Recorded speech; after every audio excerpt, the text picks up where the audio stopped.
Talo falafa, emahalo le soifua. Well, how are you today? Well, on this video, we'll be diving into the Bible. What Jesus really meant when he said, deny yourself. Many people hear Jesus say, deny yourself, and immediately think it means hating yourself, giving up joy, or living a miserable life. But that is not what Jesus meant. In fact, when we misunderstand this phrase, we miss one of the most freeing teachings Jesus ever gave.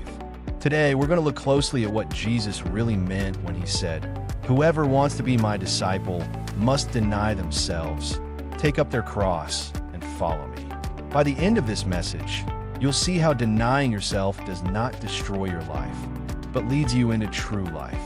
Jesus spoke these words in Matthew chapter 16, verse 24. At this point in his ministry, Jesus had just explained to his disciples that he would suffer, be rejected, and be killed. This shocked them. They were expecting victory, power, and honor, not suffering.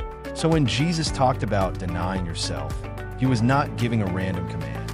He was explaining what it truly means to follow him. Denying yourself does not mean hating yourself. It does not mean ignoring your needs or pretending your emotions do not exist. Jesus never taught self-hatred. Scripture tells us that we are created in the image of God and deeply loved by him. So what does Jesus mean? To deny yourself means to deny the rule of the old self, the part of us that wants control without God. The Bible often speaks about two selves. The old self says, I decide what's right. I follow my desires. I trust my feelings above truth. The new self says, God, you lead. Your will matters more than mine. I trust you even when it's hard. When Jesus says, deny yourself, he is calling us to step away from self-rule and step into God's rule.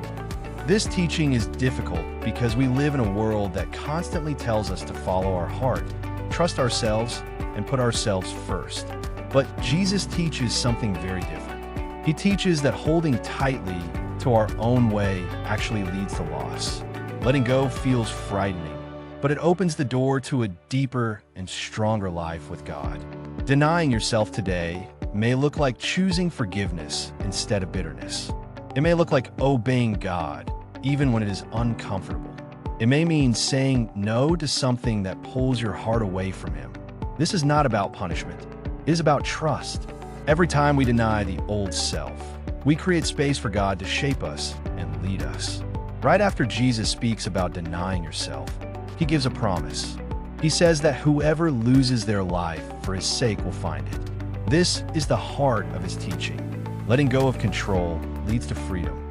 Surrender leads to life. Jesus' call to deny yourself is not a call to misery. It is a call to transformation.